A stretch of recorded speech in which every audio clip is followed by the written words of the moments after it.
이 새벽에 하나님께서 우리가 말씀을 나눌 때에 은혜 주시고 또 기도할 때에 응답해 주시기를 원합니다. 열왕기하 10장 오늘까지 살펴보고요. 다음 주부터는 신약 부분에 있는 에베소서를 살펴보도록 하겠습니다. 그리고 난 뒤에 기회가 되면 11장부터 다시 이어가도록 할 예정입니다. 오늘 본문은 평소보다 조금 한 5분 정도 설교가 조금 더 길 예정입니다. 왜냐하면 중요한 부분을 중간에 자르면은 잘 메시지가 전달되지 않기 때문에 그 점 이해해 주시면 감사하겠습니다. 오늘 본문도 아합 가문의 심판자가 되는 예후가 아합과 관련된 사람들을 죽이는 그런 내용입니다. 예후는 아합의 왕자와 그에게 속한 모든 사람들을 처단하기 위해서 이제 사마리아로 내려가게 됩니다. 사마리아로 내려가는 중에 한 무리를 다시금 만나게 되어지는데, 그래서 우연찮게 만나게 되는데 느낌이 썩 좋지 않아서 당신들은 누구냐 이렇게 물어보았습니다. 그랬더니까 아하시아의 형제들이다 이렇게 고백하는 것입니다. 그래서 사람을 세어보니까 42명입니다. 42명입니다. 그래서 42명을 저는 포획하고 그 자리에서 죽여버립니다. 왜냐하니까 이 아하시아는 누구냐 하니까 하나님께서 예후를 아합 가문의 그 심판자로 세우셨는데 그 아합의 사돈이 누구냐 하니까 아하시아예요. 그러니까 사돈되는 사람하고 형제니까 그것 때문에 예후가 그냥 살려주지 않고 다 죽여버리는 겁니다. 그러면 그 사돈되는 아하시아 왕은 어떻게 되는가 했더니 이전 내용에 9장 27절에서 벌써 예후가 죽여버렸습니다. 그러니까 예후가 자신의 섬기고 있던 요람 왕도 죽였고 사돈 왕이 되는 아하시아 왕도 죽었고 그 다음에 이세벨도 죽였고 그 다음에 요람 왕의 모든 왕족되는 후손들 다 죽여버렸고 그 다음에 아하시아의 관계되는 사돈에 관계되는 그 사람들까지 오늘 본문에 다 죽이게 되는 그런 내용입니다. 그래서 오늘 본문과 어제도 그렇고 이 말씀을 살펴보면서 정말 무서울 정도로 철저하게 숙청을 하고 있는 그런 내용입니다. 한 사람도 남겨두지 않습니다. 아합과 조금이라도 관련성이 있는 사람들은 만나는 대로 그냥 마치 기계적으로 그렇게 죽이는 느낌을 받습니다. 사마리아 도착한 예후는 드디어 아합 왕가를 등에 업고 이제는 우상 숭배를 일삼았던 사람들, 바알 선지자들을 이제는 다 죽이기 시작합니다. 그때 죽일 때 예후가 계책을 쓰기를 이런 계책을 씁니다. 나는 바알 숭배자다. 그러니까 바알 숭배자들 한 명도 빠짐없이 다 모여라. 이렇게 이제 속이는 것입니다. 본문 18절과 19절인데 우리 같이 한번 읽어보시면 좋겠습니다. 시작. 예후가 뭇 백성을 모으고 그들에게 이르되 아합은 바알을 조금 섬겼으나 예후는 많이 섬기니라. 그러므로 내가 이제 큰 제사를 바알에게 드리고자 하노니 바알의 모든 선지자와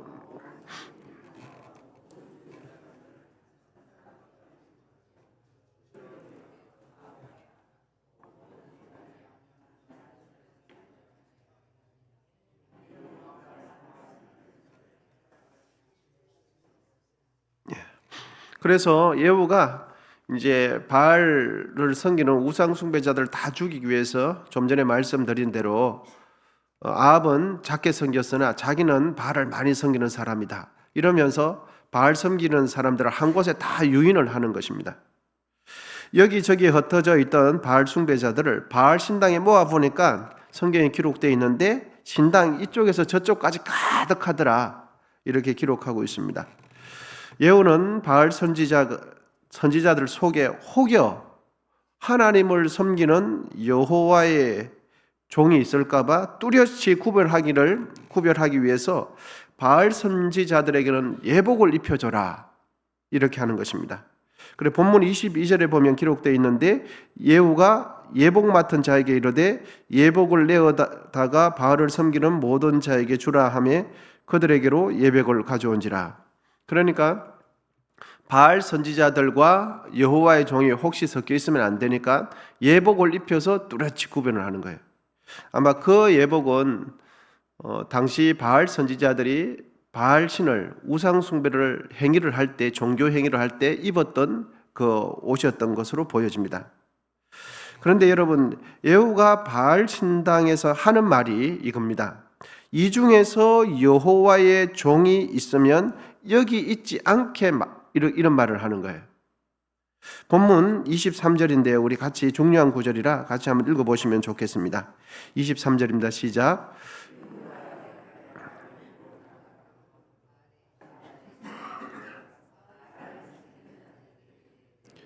는 살펴보아 바알을 섬기는 자들만 여기 있게 하고 여호와의 종은 하나도 여기 너희 중에 있지 못하게 하라 하고. 그리고 난 뒤에 예후는 그 신당 안에 있는 사람들, 바알 우상 숭배자들 다 죽이기 위해서 그들이 종교 행위를 할 때 그 신당 주위에 80명의 군사를 다 에워싸게 만들었습니다. 그래서 조금이라도 뛰쳐나가는 사람이 있으면 그 자리에서 그냥 죽이도록 하는 겁니다. 여러분, 이 대목에서 우리가 생각해 보아야 될 것이 한두 포인트가 있는데요. 예후가 바알을 섬기는 선지자들을 모았을 때 처음부터 예후가 사람들을 유인하기를 어떤 신을 섬기는 자들을 불러 모았습니까? 바알을 섬기는 사람들을 처음부터 불러 모았거든요. 그리고 모인 장소도 어디냐 하니까 바알의 신전이었습니다. 그런데 예후가 하는 말이 이 중에서 여호와를 섬기는 종이 함께 있을 수도 있는 것처럼 이런 말을 해요. 예후가 이같이 하는 말을 두고서 학자들 간의 의견이 조금 나눠지긴 하는데, 예후가 이렇게 하는 말은 어떤 대부분의 학자들은 실제 여호와의 종이 섞여 있었기 때문이 아니라 바알 선지자들에게 기득권, 특권의식에 따른 안도감을 주기 위해서 의도적으로 발언을 했지, 그것에 처음부터 여호와의 종이 있지 않았을 것이다, 이렇게 보는 것이 대부분입니다. 그런데 소수의 견해를 보면 바알 신당에 모인 선지자들 중에 여호와의 종이 혹여 있을 수 있지 않았나, 그러니까 예후가 그런 말을 하지 않았나, 이렇게 말을 하는 것입니다. 저는 이 대목에서 바알 신당에 여호와의 종이 분명히 없었을 것이라고 생각되어지는데, 저는 왜 그렇게 생각하냐 하니까 예후가 그렇게 말했을 때 그 무리 속에서 자기는 하나님 믿는 사람이다 라고 말을 한 그런 성경의 기록이 없는 것으로 봐서는 아마 예후가 그렇게 말한 것은 실제적으로 여호와의 종이 있었다라기보다는 여러 학자들의 의견을 따라갑니다.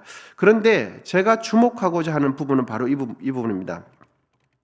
그 무리 중에서 여호와를 섬기는 사람들이 섞여 있을 가능성이 조금 더 없다면 예후가 이런 말을 했을 때 그곳에 모인 바알 선지자들은 매우 부자연스럽게 들렸을 것입니다. 그럴 가능성이 조금 더 없다면, 그렇게 되면 그곳에 모인 바알 선지자들에게 안도감을 주는 것이 아니라 오히려 불안감을 조성하고, 그렇게 되면 예후는 자신이 계획한 대로 그곳에 모인 바알 선지자들을 모조리 죽이는 것이 어찌 보면 실패할 가능성도 있기 때문입니다. 그러므로 그 당시 이스라엘 백성들의 의식 속에는 바알 선지자들과 여호와를 섬기는 선지자들이 얼마든지 있을 가능성이 있다는 것을 고려할 수가 있습니다. 그러니까 바알 선지자들만 가득 모이는 것이 확실한데, 그런 상황 속에서 이 중에 혹시 여호와를 섬기는 종이 있습니까? 이런 말을 하는 것은 매우 부자연스러운 거죠. 바알 선지자들이 모아놓기는 했지만 혹여 여호와의 종이 있을 수 있을 가능성이 있을 때 그 말을 하는 것이 자연스럽다는 거죠.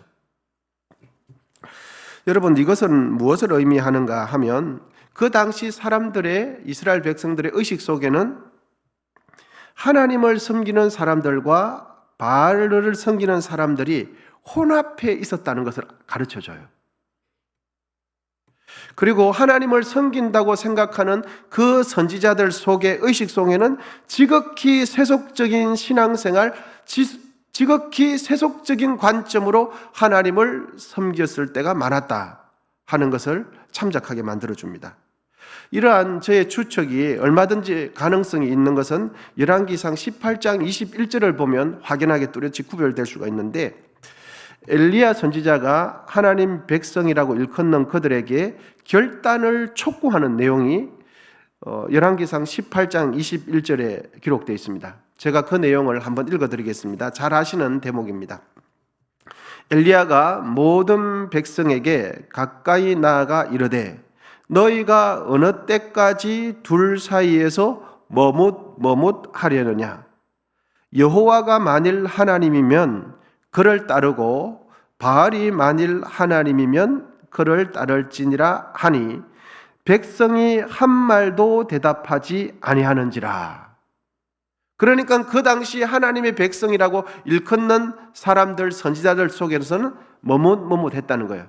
어떤 때는 바알을 섬기는 것처럼 했다가, 어떤 때는 하나님을 섬기는 것처럼 했다가, 갈팡질팡 분위기를 따라서 이렇게 하기도 하고 저렇게 하기도 하고 자신의 유익을 따라서 얼마든지 이렇게 저렇게 했다는 것을 엘리야 선지자가 하는 말을 보면 알 수가 있어요. 그러니까 이 예후가 바알 신당에 수십 명의 그 바알 선지자를 모아놓고 혹시 이곳에 하나님을 섬기는 종이 있다면 손들으라. 이것이 현실적으로 얼마든지 가능하다는 것을 보여주는 거예요.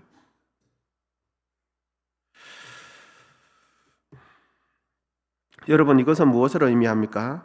이스라엘 백성들의 생각 속에는 그들의 신앙의 정체성이 매우 불분명했다는 것을 가르쳐 줍니다.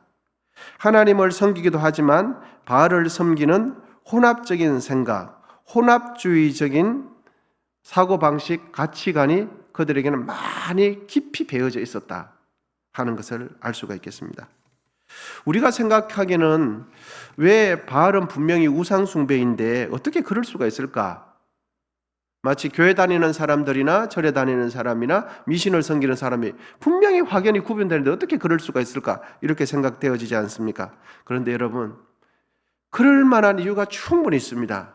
왜냐하면 바알신은 그 당시 가나안 지역의 토착신으로 바람, 비, 땅, 사람들이 살아가기에 필요한 그때 농경사회에서 농산물의 소출을 풍성하게 관장해주는 신이 누구냐 하니까 바알신이었어요.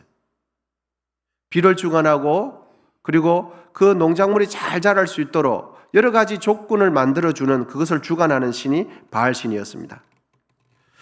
이 모든 이들이, 여러분, 이 땅에서 사는 사람들이 모든 이들이 원하는 것이 무엇입니까? 이 땅에서 잘 사는 것 아닙니까?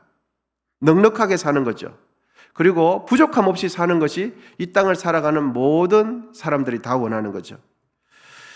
바알신의 이러한 관점을 우리의 피부로 와닿는 표현을 사용을 하면 바알신은 어떤 신이냐 하니까 형통의 신이에요. 축복의 신입니다. 그리고 우리의 인생을 윤택하게 만들어주는 신이 바알신이에요. 세월의 흐름에 따라서 시대와 삶의 형태는 달라졌지만 오늘날을 살아가는 사람들이 이 세상에서 잘되고 풍요를 누구나가 원하고 갈망하죠. 이러한 인간의 욕구가 당시 이스라엘 백성들 사이에서 하나님과 바알신 사이에서 갈팡질팡하도록 만든 겁니다. 바알신을 섬기면 땅이 잘 되는 거예요. 소출이 잘 돼서 잘 되는 겁니다. 바알신을 섬기면 자녀들이 잘 되는 거예요. 이러한 보편적인 인간의 욕구가 하나님과 바알신 사이에서 갈팡질팡하도록 만들었다는 이야기입니다.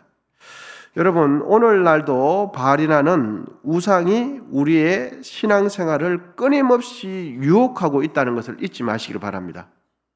바알신은 그 시대만 있는 것이 아니라 형태만 달랐지 인간의 욕구를 끊임없이 요구하는 그 가운데 오늘도 바알신의 가치관은 그대로 작용하고 있습니다. 이 세상의 잘됨과 풍요라는 목적, 이 세상에서 잘되는 세상적인 잘되는 목적을 예수 그리스도의 십자가에 못 박지 않으면 바알이라는 우상을 끊어버릴 수가 없습니다. 내가 이 세상에서 잘 되는 목적이 하나님의 영광을 나타내는 목적이 될 때만이 이 세상의 바알신의 영향력을 끊어낼 수 있습니다. 이 세상에서 잘 되는 거 싫어할 사람이 여러분 누가 있겠습니까? 풍요롭게 되고 높은 지위에 올라가고 내 자녀를 잘 되는 거 이 세상에 싫어할 사람은 단 한 명도 없습니다. 그런데 그 가치관이 그 시대에 오늘 본문에 있었던 그 사람 시대의 가치관하고 동일하다는 거죠. 바알이라는 우상은 육신의 만족과 쾌락을 일시적으로 줄 뿐 우리의 삶과 영혼에는 참된 평안을 주지 못합니다. 세상의 풍요와 즐거움을 주는 이 바알을 추구하면 결국은 여러분 어떻게 되느냐 하니까 본문 26절에서 27절을 가르쳐주고 있습니다. 우리 같이 한번 읽어보도록 하시겠습니다. 26절에서 27절입니다. 시작. 바알의 신당 있는 성으로 가서 바알의 신당에서 목상들을 가져다가 불사르고 바알의 목상을 헐며 바알의 신당을 헐어서 변소를 만들었더니 오늘까지 이르니라. 아멘. 여러분, 우리가 이 세상에서 잘되고 윤택하고 풍요로워지는 목적은 나를 위함이 아니라 복음을 위하는 그러한 가치관의 변화가 있기를 축복합니다. 그럴 때 이 세상의 풍요가 나에게 우상이 되지 않습니다. 그렇지 않으면 그 바알신의 유혹은 끊임없이 우리에게 지금도 영향을 주고 있어요. 하나님의 백성들이 갈팡질팡 바알신과 우상 사이에서 하나님 사이에서 어떤 때는 하나님을 선택했다가 어떤 때는 바알신을 선택해요. 왜? 사람은 이 땅에서 완전한 존재가 되지 못하기 때문에 의존적인 존재이기 때문에 물질을 의존하게 되어지고 풍요를 의존하게 되어지기 때문입니다. 우리 모두는 이 세상에 이 시대의 바알신을 쫓지 않고 우리에게 영원한 생명을 주시는 하나님을 신실하게 섬기게 되시기를 축복합니다. 그렇게 될 때 세상의 유혹을 물리칠 수 있습니다. 그렇게 될 때 세상의 성공이라는 이 바알의 유혹을 물리치게 되었죠. 그렇지 않으면 하나님을 쫓는 것 같지만 그 내면을 깊이 바라보면 오늘 본문에 있는 이스라엘 백성들이 갈팡질팡하면서 하나님을 섬기면서 바알도 섬기는 이러한 자기 오류에 빠지게 되어지는 것입니다. 하나님의 영광을 위하여 여러분 잘 되시기를 축복합니다. 주의 이름을 높이기 위해서 이 세상 가운데 선한 영향력을 끼치게 되는 우리 모두가 되시기를 축복합니다. 기도하겠습니다. 하나님 아버지 감사합니다. 오늘도 하나님 말씀 나누고 또한 말씀을 들을 때에 우리의 생각에 아버지 하나님 점검해보며 또한 우리의 생각을 주님 앞에 내어드립니다. 세상을 아버지는 이원론적으로 악하다고 보는 것이 아니라 이 세상 가운데 우리가 어떻게 살아가야 할지를 깨닫게 하시며 감사합니다.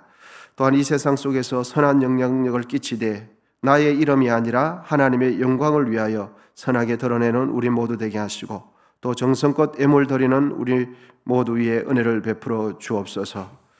이제는 우리 주 예수 그리스도의 은혜와 하나님 아버지의 담없는 사랑과 성령의 교통하심이 세상이 주는 풍요를 따라 살지 아니하고 하나님의 말씀, 진리를 따라 살아가는 우리 모두 되기를 이제부터 영원까지 함께 하시기를 간절히 축원하옵나이다. 아멘. 이제 주여 세 번 부르시고 함께 기도하도록 하시겠습니다.